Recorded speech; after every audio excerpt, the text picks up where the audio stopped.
오늘 우리에게 주시는 하나님의 말씀 민수기서 19장 1절로 10절까지의 말씀입니다. 민수기서 19장 1절부터 10절까지입니다.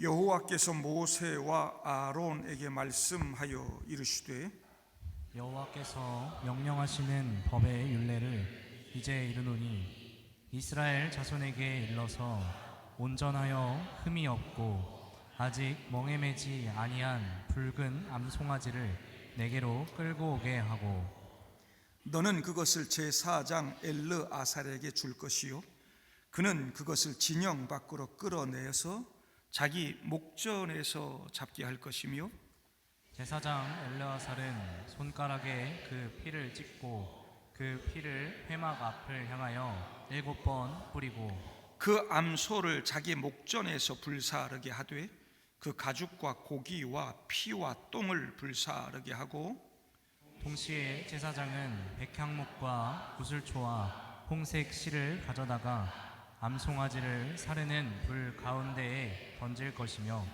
제사장은 자기의 옷을 빨고 물로 몸을 씻은 후에 진영에 들어갈 것이라. 그는 저녁까지 부정하리라. 송아지를 불사른 자도 자기의 옷을 물로 빨고 물로 그 몸을 씻을 것이라. 그도 저녁까지 부정하리라. 이에 정결한 자가 암송아지의 죄를 거두어 진영 밖 정한 곳에 둘지니 이것은 이스라엘 자손 회중을 위하여 간직하였다가 부정을 씻는 물을 위해 간직할지니 그것은 속죄제니라. 암송아지의 죄를 거둔 자도 자기의 옷을 빨 것이며 저녁까지 부정하리라. 이는 이스라엘 자손과 그 중에 거류하는 외인에게 영원한 율례이니라. 아멘. 어제 개인 차량을 이용하신 분들까지 다 합쳐서 한 80명 정도가 문경을 다녀왔습니다. 시간이 짧아서 많이 보지 못기도 했고 또 이 단풍이 아름답게 물들어야 할 시간에 이게 기온이 올라가는 바람에 올해 단풍이 별로 이쁘지가 않더라고요. 그래서 어제 단풍을 잘 못 보신 분들을 위해서, 어제 참석을 못 하신 분들을 위해서 제가 오늘 이렇게 1년에 한 번 입는 옷을 입고 단풍 대신에 알록달록 저를 보시면서 단풍 보실 수 있기를 바랍니다. 낙엽 떨어지는 모습을 보면서 많은 생각을 하게 됩니다. 어떻게 살아야 될까? 또 어떻게 우리 인생을 만들어 가야 할까? 많은 고민을 하게 되는데 우리 동관교회 성도들 모두가 행복한 인생, 의미 있는 인생 만들어 갈 수 있기를 바랍니다. 구약 성경 읽다 보면 처음엔 참 재미있습니다.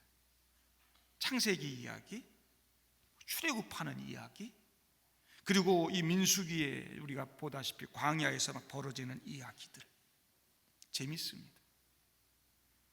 그런데 출애굽기 중반 이후에 나오는 여러 가지 율법, 율례들, 성막의 규례, 제사의 규례, 제사장의 규례, 이런 것들. 레위기로 넘어가면 더 심각하죠. 제사, 제도, 막 의식들, 정함과 부정함의 이야기, 먹어도 되고 먹으면 안 되는 거, 이런 거, 막 짐승, 곤충에 이르기까지 그런 것들이 다 설명이 되고요. 집이나 이런 옷에 핀 곰팡이, 그것도 나병이라고 했어요. 그때는 그걸 부정하게 여기고 그걸 어떻게 정하게 하고 어떻게 처리할 것인가, 이런 말씀들을 읽으면 우리의 사고에 잘 맞지 않고 좀 이상해 보입니다. 아주 복잡하기도 하고요, 해석하기도 어렵고요. 그리고 제사 의식들, 제사 제도들 보면 다른 종교에서 행해지는 그런 제사들도 떠오르게 됩니다. 당시에는 사람까지 제물로 드리던 그런 시대였습니다. 그래서 상당 부분 이런 구약의 이야기는 지금 우리와 관계없는 옛날 고대 시대의 이야기로 치부해버리고 관심을 갖지 않고 대충 넘어갑니다. 신약 시대에 와서 구약 성경이 다 성취됐기 때문에 그런 복잡하고 이상한 이야기는 더 이상 우리에게 필요 없어, 그렇게 생각하고 그냥 넘어갑니다. 물론 원론적으로는 구약 성경이 신약 성경으로 성취됐습니다. 구약의 의식과 그런 규례들이 지금 우리 믿음 생활을 규정하지 않습니다. 당시 시대 배경을 담고 있는 그런 제사 의식이나 율례들은 예수로 이미 성취되었고 폐기되었습니다. 만약 그렇지 않았다면 지금도 저와 여러분들 모여가지고 날마다 동물 잡아가지고 번제단에 올려놓고 태워서 막 제사 드리고 그래야죠. 이런 것들 때문에 많은 사람들은 구약 종교를 다른 종교와 같은 저등한 종교로 평가합니다. 때로는 구약을 경멸하기도 하지요. 동물 잡아 제사를 드리는 그런 모습이라든지, 가나안 정복할 때 이 가나안 주민들, 지금 이 팔레스타인 사람들 다 모두 진멸하고 내쫓으라 하신 것들, 하나님하고 맞지 않는다는 거예요. 이해할 수 없다는 거예요. 그러나 우리 기독교인들은 구약을 부담스럽게 여기거나 받아들일 수 없는 책이라고 여기면 안 됩니다. 과거의 이야기를 통해서 현재와 미래를 살아가는 하나님의 자녀들에게 가르쳐 주신 진리, 이건 놓치면 안 됩니다. 하나님은 구약의 성막이나 제사 의식이나 율법의 조항들을 상징적으로 사용하셔서 하나님의 은혜와 구원, 그리고 예수 그리스도의 사랑을 우리에게 미리 보여주시고 우리 그리스도인들이 더 거룩한 하나님의 자녀들로 세워지기를 바라시고 있습니다. 사실 복음서만으로 예수님의 십자가 앞에 나아가 믿음으로 구원받기에 충분합니다. 하지만 구약 성경을 모르면 더 위대한 진리, 더 풍성한 하나님의 사랑을 만날 수 없습니다. 오늘 우리가 읽은 말씀은 지금 이 시대의 관점으로 보면 황당무계한 이야기처럼 보일지 모릅니다. 장독대, 정한수 이렇게 떠놓고 깨끗한 물 이런 거에서 의식하고 무당들이나 하는 것처럼 보이는 그런 느낌 받을 수 있습니다. 여러분, 우리가 먼저 이해해야 할 것은 오늘 말씀은 고대 시대를 살아가던 당시의 사람들에게 주신 말씀이고 아직 하나님 나라 역사가 진행되고 발전되는 과정 가운데 주신 말씀이라는 것입니다. 구약 성경 이야기는 신약 성경을 예표하는 그림자 역할을 합니다. 그림 언어로 되어 있습니다. 상징적인 표현들입니다. 때문에 우리는 이 말씀을 통해서 우리를 향한 하나님의 뜻이 무엇인지 신약 시대로 넘어와서 이 말씀이 어떻게 성취되는지를 큰 그림으로 보고 느끼고 깨달아야 되는 것입니다. 여러분, 오늘 내용을 좀 보세요. 온전하여 흠이 없고 아직 멍에를 매지 않은 붉은 암송아지를 제사장이 진영 밖으로 끌고 가서 잡게 하고 손가락에 그 피를 찍어 그 피를 회막 앞을 향하여 7번 뿌리고 그 암소를 그 가죽과 살과 피와 똥을 모두 불사르게 하고 거기에 백향목과 우술초와 홍색실을 같이 태우고 그 재를 진영 밖에 거룩한 곳에 뒀다가 정한수 정결한 물에 타서 부정한 것들과 접촉한 사람들, 특히 시체와 접촉한 부정한 사람들을 정결하게 하는데 사용하게 하십니다. 이것을 만드는 과정도 정말 철저해서요, 붉은 암소도 흠이 없어야 됐고요, 만드는 사람들도 과정마다 철저하게 정결을 유지해야만 했습니다.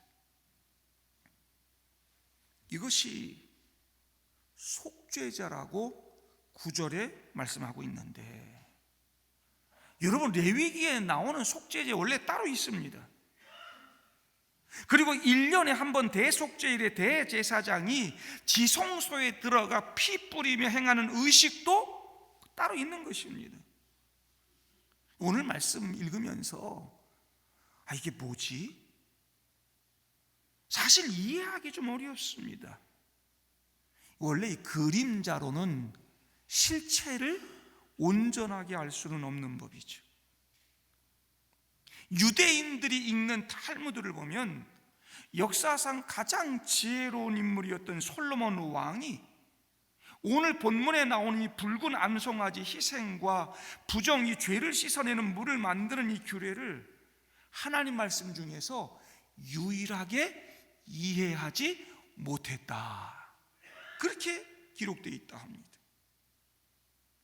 구약의 이런 규례들을 예수로 가장 잘 풀어내고 있는 신약의 히브리서 9장 13절 14절에 염소와 황소의 피와 및 암송아지의 재를 부정한 자에게 뿌려 그 육체를 정결하게 하여 거룩하게 하거든 하물며 영원하신 성령으로 말미암아 흠 없는 자기를 하나님께 드린 그리스도의 피가 어찌 너희 양심을 죽은 행실에서 깨끗하게 하고 살아계신 하나님을 섬기게 하지 못하겠느냐 말씀하죠.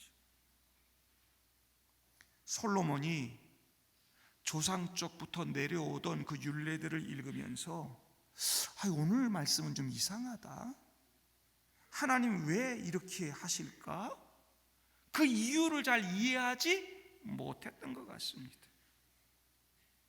그 그림자 속에 숨겨진 실체, 예수를 아직 보지 못했기 때문인 거지요. 우리는 앞에서 16장 17장에 이 모세와 아론의 권위에 도전했던 자들, 하나님의 심판을 받고 죽임당하는 그런 내용들을 보았습니다. 하나님께서 그래서 레위 지파를 택하시고 대제사장 아론 택하셨다는 걸 밝히 증거해 내시죠. 12지파의 지휘관마다 지팡이 가지고 오게 했는데 아론의 지팡이에서만 싹이 나고 꽃이 피고 아몬드 열매를 맺었다 말씀을 드렸습니다. 아론과 그의 자녀들을 거룩한 제사장으로 삼으셔서 모든 백성들 대신해서 하나님 앞에 나아가게 하십니다. 그때 모세와 아론의 권위에 도전했던 백성들이 우리도 하나님께 가까이 나아가 하나님도 만나고 속죄도 좀 받고 그래야 되는데 이렇게 하시면 우리가 제사도 드리지 못하고 결국 우리는 다 죄 짓고 죽고 망하고 그렇게 되는 거 아니겠습니까? 그래서 하나님이 18장에 제사장의 직무, 제사에 대한 규례를 쭉 설명해 주십니다. 백성들은 모두 죄인이기에 거룩하신 하나님 앞에 나아갈 수 없고 그 대신 제사장이 백성들의 모든 죄를 끌어안고 하나님 앞에 나아가 제사의 직무를 감당한다는 거지요. 하나님은 그 제사장의 직무를 통해 백성들 모두의 죄를 용서해 주시고 그들 모두를 살게 하신다는 겁니다. 그런데 이런 절차들, 제사장 제도들, 이런 또 제사 의식들 언제나 현실적인 문제에 부딪힐 때가 있습니다. 어디나 늘 현실적인 문제가 생기죠. 여러분, 당시 출애굽 1세대는 어떻게 된다고요? 하나님을 온전히 믿지 못하고 불신앙 가지고 하나님 원망하고 불평했기 때문에 광야에서 다 죽는다 그랬습니다. 하나님의 징벌로 죽든지, 전쟁에 나가 죽든지, 질병으로 죽든지, 나이가 들어 죽든지 지금 사람들이 막 죽어가고 있습니다. 지금 가정마다 장례 안 치르는 가정이 없습니다.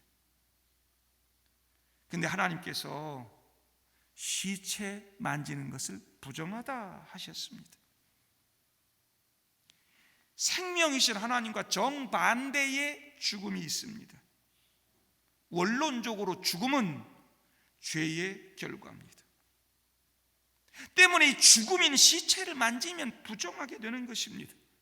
그 부정을 씻고 해결하기 위한 절차를 밟고 속죄 제사 드리고 해야 되는데 이거 여간 번거롭고 힘든 것이 아니었습니다. 지금 이스라엘 진영 안에 모든 백성들 가운데 다 같은 상황이에요. 막 가정마다 장례들이 얼마나 많은지 수많은 사람들이 그런 어려움 겪고 있어요.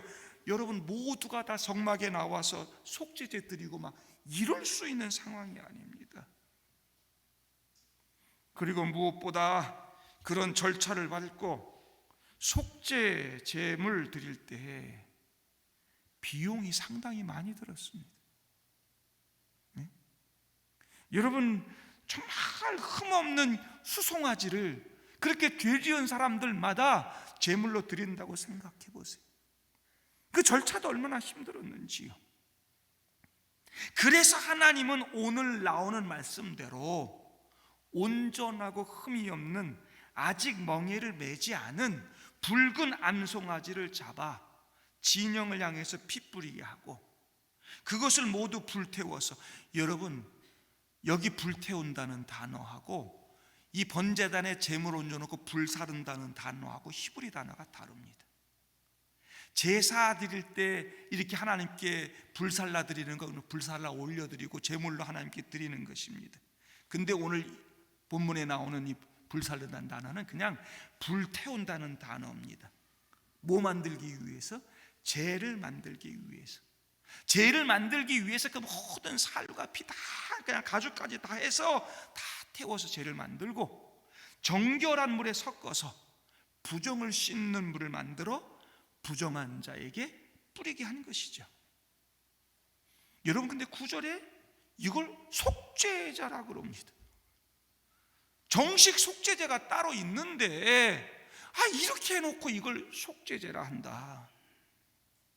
수많은 사람들이 다 정식으로 속죄제 드리기 어려우니, 어려운 백성들이, 가난한 백성들이 다 그렇게 황소 잡아가지고 그 속죄제물로 드리기 어려우니, 또 수많은 속죄제물이 막 성막으로 몰려온다고 생각해 보시, 그거 어려우니 일종의 합동 속죄제를 드리게 하는 것입니다.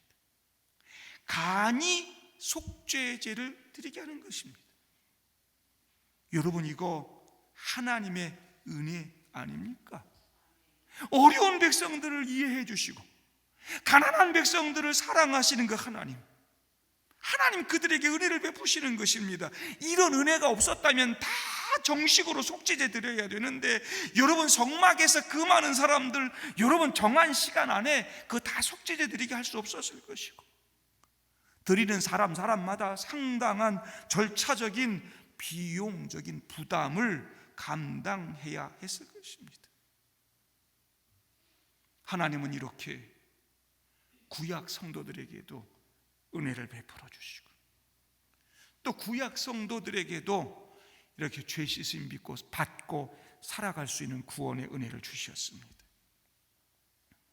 그러나 여러분, 구약 성도들의 죄를 씻어낸다고 하는 이 물로도 레위기에 나오는 그 어떤 제사로도 이스라엘 백성들의 모든 부정과 죄를 완전하게 씻지 못했고, 그 백성들에게 완전한 자유를 주지 못했고, 그들의 죽은 양심, 그 죽은 행실을 완전히 깨끗하게 할 수는 없었습니다. 히브리서 9장 9절부터 보면 이 장막은 현재까지 비우니 오늘 말씀 포함하는 것입니다. 이에 따라 드리는 예물과 제사는 섬기는 자를 그 양심상 온전하게 할 수 없나니, 이런 것은 먹고 마시는 것과 여러 가지 씻는 것과 함께 육체의 예법일 뿐이며 개혁할 때까지 맡겨둔 것이라. 예수님 오실 때까지 상징적으로 행하는 것, 그때까지 맡겨둔 거예요. 그리스도께서는 장래 좋은 일의 대제사장으로 오사 손으로 짓지 아니한 것, 곧 이 창조에 속하지 아니한 더 크고 온전한 장막으로 말미암아 염소와 송아지의 피로 하지 아니하고 오직 자기의 피로 영원한 속죄를 이루사 단번에 성소에 들어가셨느니라. 여러분, 구약의 제물과 제사, 그리고 오늘 말씀의 죄를 씻는 이 정결한 물까지도 완전한 것이 아닙니다. 상징적이고 임시적인 것입니다. 완전한 진짜는 예수입니다. 오직 예수 그리스도의 피밖에 없습니다. 그리스도가 친히 이 땅에 오셔서 십자가에 달리심으로 영단번의 제사를 통해 성도들을 영원히 온전하게 하시고 저와 여러분들에게 참된 자유와 구원을 주신 것입니다. 그렇기 때문에 우리는 그 번거롭고 힘들고 절차도 복잡하고 비용도 많이 드는 제사 드릴 필요도 없고요, 오늘 19장에 나오는 이 간이 속죄제도 행할 필요가 없습니다. 예수님이 이 땅에 오셔서 친히 대제사장 되시고 친히 속죄제물 되셔서 우리의 죄를 다 끌어안고 피 흘려 죽으셨기 때문인 거죠. 오늘 말씀은 이해하기 어렵습니다. 그 실체에 대한 그림자이자 상징인 것입니다. 그 실체가 뭐냐? 예수 그리스도. 오늘 말씀은 다 예수 그리스도, 그분의 피를 상징하는 것입니다. 보세요, 1절에 온전하고 흠이 없는, 여러분, 예수 그리스도가 이 땅에 오실 때 그분은 죄가 없으신 온전하실 인간으로 오셨습니다. 붉은 암소 끌어다가, 여러분, 레위기에 제사 드릴 때 제물이 여러 종류가 등장을 합니다. 근데 그 제물을 끌고 오는 선택 조건에 빨간 거 가져와라, 누런 거 가져와라, 파란 거 가져와라, 이런 거 한 번도 언급된 적이 없습니다. 여기 붉은이라고 하는 단어는 여기 한 번만 나옵니다. 붉은. 여러분, 붉은 그러면 뭐가 떠올라요? 예수의 보혈, 예수의 피가 떠오르는 거죠. 이 붉은 색깔은 결국 예수의 피를 상징하는 것이고 그 피를 예표하는 것입니다. 이 붉은 암소를 진영 밖으로 끌고 가서 그랬습니다. 여러분, 예수님께서도 예루살렘 영문 밖으로 끌려가서 골고다 언덕에서 저와 여러분들 위해 죽으시고 피 흘리셨습니다. 그분이 그렇게 영문 밖으로 쫓겨나신 분이죠. 영문 밖에서 피 흘려 죽으시고요, 그 영문 안에 있는 모든 이스라엘 백성들 향하여 나 죽어 너 살아라 하시는 분인 거죠. 그래서 여러분, 그 피를 성막, 이 회막을 향하여 7번 뿌린다 그랬어요.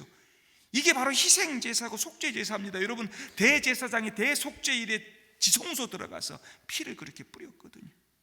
완전 수인 7번 피 뿌림을 통해서 진영 안에 있는 모든 백성들이 그 피로 거룩해지는 것을 상징하는 거죠. 피 흘림이 없이는 사함이 없느니라 그랬는데, 예수의 뿌리신 그 피가 우리 모두의 죄를 씻어낸다라고 하는 것입니다. 완전히 태웠다 그랬습니다. 거기에 백향목, 우슬초, 홍색실 함께 던졌다 그랬습니다. 예수님이 그렇게 저와 여러분들을 위해서 완전히 태워진 속죄제물이 되고 번제물이 되고 화목제물이 되고 그렇게 완벽하게 죽으심으로 하나님께 드려졌다. 백향목, 우슬조, 홍색실도 정확하게 어떤 의미인지, 이게 그림 언어이기 때문에 그 당시에 사람들에게 쓴 거라서 어떤 의미인지는 잘 모르지만 예수님의 피와 정결하게 하는 속죄의 의미를 담고 있는 것이다 생각이 됩니다. 여러분, 이 부정을 씻는 물 만드는 과정이요, 더 엄격하고 더 정결했습니다. 백성들에게는 간편하고 쉽게 속죄제를 드릴 수 있게 하는 것이었지만 그 물을 만드는 과정은 더 정결하고 더 엄격했습니다. 제사장도, 그거 불 태운 자도, 죄를 거둔 자도 다 부정하게 되어 그들 따로 정결 의식을 행해야 했습니다. 많은 백성들의 부정을 씻어내기 위해서 이 제사장들과 함께 했던 그들 모두가 다 희생을 했다는 것입니다. 여러분, 이렇게 하나님은 우리에게 용서받을 수 있는 길을 쉽게 열어두시고 예수 그리스도에게는 엄격한 희생과 대가를 치르게 하시는 것입니다. 여러분이 놀라운 은혜를 주시기 위해서 하나님이 더 엄격해지셔야 했다는 것입니다. 짐승 대신에 하나님의 독생자 예수를 제물로 보내셨고, 제물이 단순히 도살되는 대신에 우리 주님 십자가에 달려서 오랜 고난을 받으시고 죽으셔야만 했습니다. 여러분, 십자가 위에서는 예수가 부정한 자입니다. 십자가 위에서는 예수가 죄인입니다. 여기 이 부정을 씻는 물을 만들면서 제사장도 불사른 자도 죄를 거두는 자도 다 부정한 자가 된 것처럼 예수님이 그 우리의 죄를 씻어내는 그 일을 하면서 십자가 위에서 내가 죄인이야, 모든 백성들의 부정을 내가 다 짊어졌어, 그리고 친히 그 십자가 위에서 죽으셨다라고 하는 것이죠. 따라서 성도 여러분, 우리는 예수 그리스도의 그 놀라운 구원이 우리에게 값없이 주어졌다고 해서 그 은혜를 결코 가볍게 여겨서는 안 되는 것입니다. 이 값없는 은혜를 저와 여러분들에게 주시기 위해서 하나님은 더 엄격하셔야만 했고 하나님은 더 가슴 아파야만 했습니다. 그 독생자 예수, 그분이 십자가에 달렸을 때 그에게서 얼굴을 돌리시고 그를 외면하시고 모든 인류의 죄를 감당하고 죽으시도록 그를 버리셔야 할 정도로 우리 하나님은 엄격하셔야만 했다는 것입니다. 성도 여러분, 기억하십시오. 그렇게 값없이 은혜로 우리에게 주어진 것이지만 우리의 죄가 씻음 받고 구원받을 수 있는 길은 오직 그 길밖에 없다는 것입니다. 그리스도 예수의 피밖에 없습니다. 모든 죄로부터 깨끗하게 해주는 거 예수의 피밖에 없네. 예수의 피가 아니면 우리가 생명을 얻을 수 없고 구원받고 하나님 나라 갈 수 없는 것입니다. 우리가 구약 성도들보다 더 완전하고 더 강력한 은혜를 받고 산다는 거 잊지 마십시오. 그리스도 예수의 피가 영원한 속죄를 이루었습니다. 여러분, 구약의 성도들 가운데도 오늘 말씀과 같은 제사, 제도나 부정을 씻는 물이 장차 올 더 큰 구원에 대하여 말하고 있다는 것을 깨달은 이들이 있었다는 거 아닙니까? 성경에 여러 명 등장합니다. 그 상징 뒤에 감추어진 실체가 있음을 알았습니다. 흠 없는 붉은 암소, 뿌려지는 피, 짐 밖에서의 이런 희생적이고 구속적인 죽음은 그리스도 예수를 예표하는 것이 분명하고, 구약시대에 이미 이 그리스도를 내다보는 성도들이 있었다는 것입니다.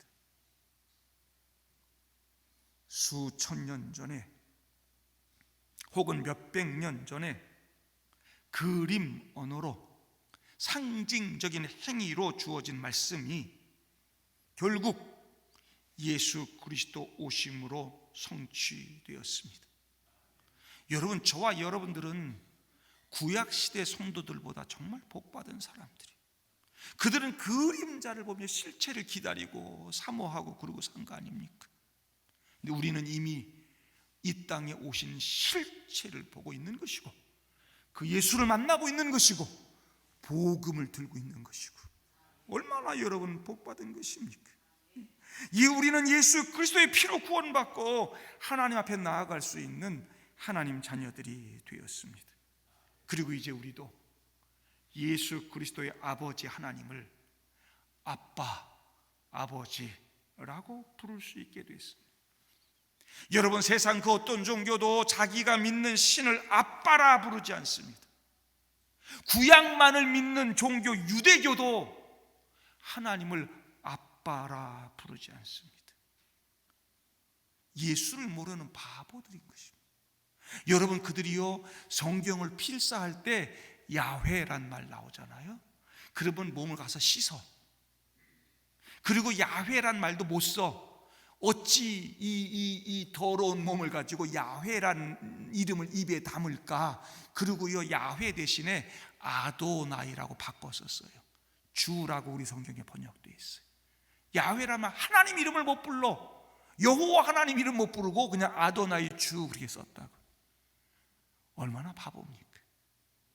하나님과의 관계가 그렇게 피상적인 관계, 율법적인 관계, 거기까지밖에 안 되는 거예요.